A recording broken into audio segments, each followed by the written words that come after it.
Hey guys, it's been a while, so I wanted to post a quick video for you. It'll be a bit shaky, but that's because I'm holding my phone to do this. Basically, I'm just going to show you some of the products I've been working on lately, and this is my shipping table. I actually tidied it up today, so although it looks unorganized, you should have seen it before. It was a lot worse than this, so kind of have buckets for everything, and everything's sort of laid out. So, brought my anodizing setup inside, my power supply, and my two jugs. This second one normally has Windex in it, but it's still de-thawing. The reason for bringing it inside was that these two jugs kept freezing out in the garage, so I'll do all my anodizing inside from now on.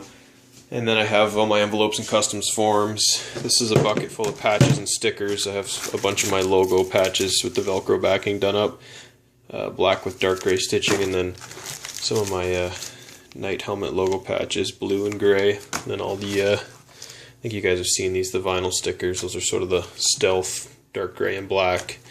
And I have my helmet logo and just my regular logo. So I'm going to do up a few of those as well with the clear backing so they can put on like windows, like car windows and stuff, and still look good. And then just plastic baggies. I'll actually talk about these a bit just because I upgraded recently. Any of you guys who have bought tools from me before, they likely shipped in a little bag like this. I was just getting these from like my hardware store, little organization bags. They were super cheap and you can feel they're very thin. So McMaster Carr sells these thicker. It's hard to tell on camera, but you can feel in hand they're quite a bit more substantial. So I bought a bunch of those. So now when I ship my tools, these are some of the thick titanium G5s I just finished up. You actually get a nice little package in the envelope, not just a chintzy little plastic bag. So it's a minor upgrade, but for me a big part of the whole sales of my product is the actual presentation of it and how it feels when you open it. And these little things, it's like a heavyweight plastic bag, kind of make a difference to me anyway. So these are, like I said, some of the thick G5s. I did a pre-order for 42 of these, I think, and so I'm just sort of working on getting them shipped out. These are the first batch. I think 20 or so have shipped, and the next I ship in small batches, so to not be that guy at the post office that's there for half an hour with each parcel getting put through. So you can see these are about 0.42 inch 6AL 4V, if it'll focus. And each one comes with a patch, sticker, a card, and the tool. So I've been working on those. Here's an auction piece that just finished up on Instagram. It's a thick bronze. I have more of these coming out, but it's a thick bronze G5 Bandicoot with the armor pattern. This is all hand milled on my manual mill. It's kind of like a diamond plate, but it gives a bit of a texture and a really nice look and really nice contrast to it. So I do a forced patina and a stone wash. Gives it that dark look. This is a bronze tool that hasn't been patinaed, and this is one that has. So you can see the difference in the color. And here's one of the G5s with the mosaic insert. Stone wash, if it'll focus. Just give me a sec here, bear with me. There you go, it's got copper and brass mosaic pin.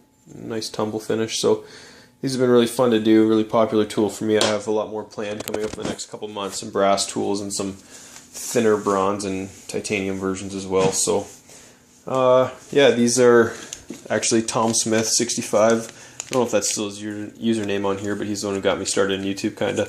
He's doing his titanium, I think they're broadhead pendants. So he has these ground and tumbled, and I'm going to anodize them for him as soon as I get some time. So don't worry, Tom, I'm going to get around to those shortly. I'll be texting you soon.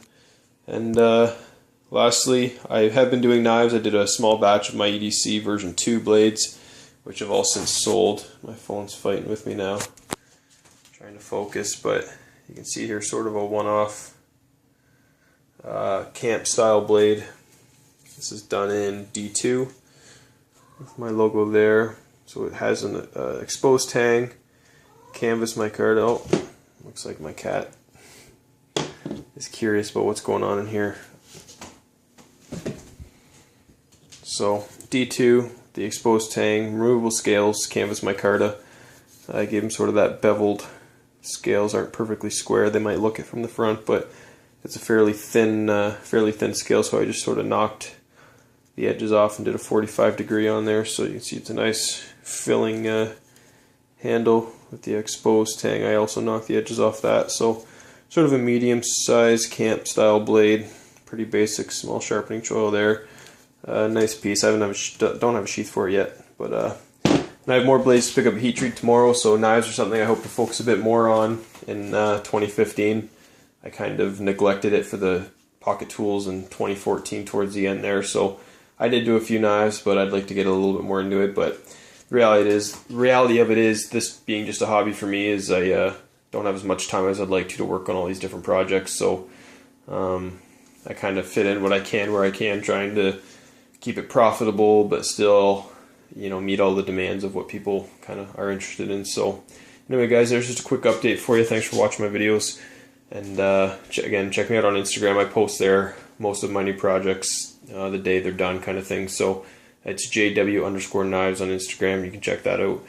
And yeah, thanks for watching, guys.